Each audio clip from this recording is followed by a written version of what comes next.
Saudi अरब में रहने वाले शख्स की जिंदगी की कहानी को जब मैंने पढ़ा तो मुझे यह एहसास हुआ कि वाकई मर्द की बेशुमार कुर्बानियां होती है, बड़ा संघर्ष उसकी लाइफ में होता है, उसके जीवन में, उसकी जिंदगी में होता है।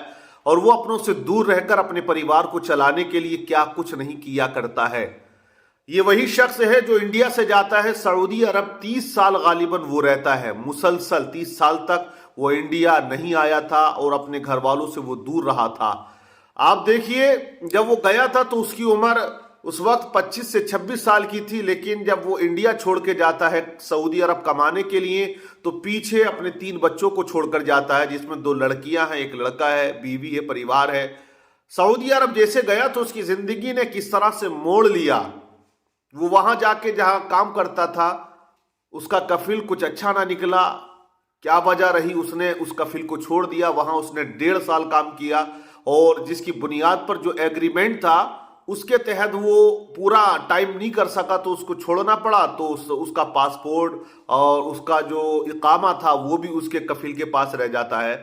लेकिन ये छुपता छुपाता कभी जंगलों में बकरियां चराता रहा, कभी किसी के यहाँ 6 महीने काम करता रहा, कभी 1 साल, कभी 2 साल, कभी किसी के बाग की रखवाली करता रहा, कभी खजूरों की पैकिंग करता रहा। इसी तरह मुसलसल वो लगातार सऊदी अरब में रहता है। हालांकि आप सब जानते हैं कि सऊदी अरब का जो कानून है वो बड़ा सख्त है। वहां पर जो भी सिस्टम बना हुआ बड़ा सख्त बना हुआ है। आप बगैर पासपोर्ट के रह नहीं सकते हैं। आपका इकामा खत्म हो गया तो आप मतलब जो है उसके कानून के तहत वहां रुक नहीं सकते हो। वहां कार्रवाई सख्त होती है। आप किसी भी तरीके से गए हो तो वहां का जो कानून है आप सब जानते हैं, सख्त कार्रवाई उसके खिलाफ की जाती है। लेकिन ये किसी तरह छुपता छुपाता अपनी जिंदगी को गुजारता रहा। और जब कोरोना काल आता है आप सब जानते हैं कि तमाम फ्लाइटें बंद हो जाती हैं, दुनिया बंद हो जाती है, ब्रेक लग जाता है दुनिया पर। उस वक्त वो बीमार हो जाता है और बीमारी में उसे कोरोना हो जाता है। लेकिन अब उसके पास इकामा नहीं था, पासपोर्ट नहीं था, तो बाज़ाब्ता तौर से वो कहीं जाके अपना इलाज भी नहीं करा सकता था। लेकिन उसके ही साथियों का यह बयान है कि वो उस बीमारी के दिनों में अपने परिवार को बहुत ज्यादा मिस करता था, याद करता था। ऐसे वक्त में उसका जो ताल्लुक था उसके परिवार वालों से टूट चुका था। साल 2 साल या 4 साल उसका ताल्लुक रहा, यानी कि गुफ्तगू होती रही। फिर वो एक तरह से उसका ताल्लुक भी टूटा रहा। और अब कोरोना काल में जब बीमारी से वो परेशान हुआ तो किसी और की मदद से वो टेबलेट बुलाता रहा, बुखार की दवाई खाता रहा। बहरहाल जिसकी जिंदगी होती है उसे कोई मार नहीं सकता है। और कहते हैं कि जब बीमारी में कोई आपको शिफा मिलनी होती है तो किसी भी चीज से आपको शिफा मिल जाती है। हालांकि वो कोरोना से जंग जीत जाता है और वो ठीक हो जाता है। अब जब गया था 25 से 26 साल उम्र, अब 30 साल आप लगाइएगा तो वो 55 के पार जा चुका था। बुढ़ापे की दहलीज पे उसने अब कदम रख दिया। लेकिन उसे अपना वतन याद आया, अपना घर, अपने परिवार, अपने बच्चे याद आए। तो एक ऐसी भी टीम है जो ऐसे लोगों की, मजदूरों की मदद किया करती है।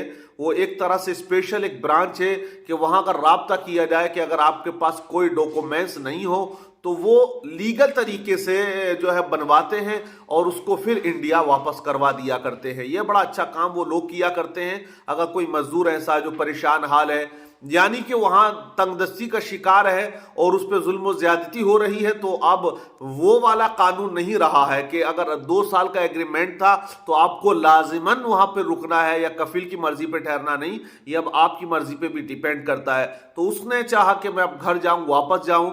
तो हुआ यूं कि जब उसने राब्ता किया और उस टीम ने उससे जब राब्ता किया और उसका जब एड्रेस मालूम किया इंडिया में, कहाँ का, वो यूपी का रहने वाला था, उसके घर वालों से जब बात की जाती है कि ये तुम्हारा बंदा है, यहाँ पर रहता है, कि आप इसको जानते हो, तो मालूम है कि घर वालों ने क्या कहा। क्योंकि उसकी बेटी की शादी हो चुकी थी और बेटा जवान था जो शादी के लायक था। उन्होंने कहा हम इनको नहीं जानते हैं, हम इनको नहीं पहचानते, ये कौन है और क्या है, हमारा इनसे कोई ताल्लुक नहीं है। तो अब वो जो अधिकारी थे वो कहने लगे अब क्या किया जाए इनके साथ। लेकिन उन्होंने सोचा इंडिया एक ऐसा मुल्क है जहां अनाथ आश्रम बहुत ज्यादा है। अगर इसको कोई पहचानने वाला नहीं, जानने वाला नहीं अपने वतन में जाएगा तो कम से कम वहां यतीम खाने में, आश्रम में, जहां बूढ़े लोग रहते हैं, वहीं पर अपनी जिंदगी के तमाम अय्याम को गुजार देगा और इसकी जिंदगी का सूरज वहीं डूब जाएगा तो वहीं इसका जो भी मामला होगा हो जाएगा। बहरहाल उसके लिए कार्रवाई की जाती है, उसके डॉक्यूमेंट्स तैयार किए जाते हैं और वो सऊदी से इंडिया आ जाता है। लेकिन यहां रिजल्ट ये निकल के आता है कि वो बंदा जो अपनी फैमिली के लिए गया था, जो अपने परिवार के लिए गया था, क्या उसके परिवार ने उसे ढूंढने की कोशिश की? क्या उसके परिवार ने उससे कभी ताल्लुक रखा? अगर वो कहीं परेशानी का शिकार भी हुआ, अगर उसने अपनी कमाई हुई पैसा उसको नहीं भिजवाया या उसने ताल्लुक उसका नहीं बन पाया, तो क्या उनको रिसीव नहीं करना चाहिए था? मेरा मानना यह है कि रिसीव करना चाहिए था, क्योंकि वो आज बूढ़ा हो चुका था और वो इसी फैमिली के लिए कमाने गया था ताकि ये फैमिली खुशहाल रहे, ताकि ये बच्चे अच्छे रहे। अब वो फैमिली ने अगर इनकार कर दिया तो उसके साथ ये बहुत ज्यादा जुल्म हुआ है। तो जिंदगी भाई बहुत ज्यादा शॉर्ट हुआ करती है।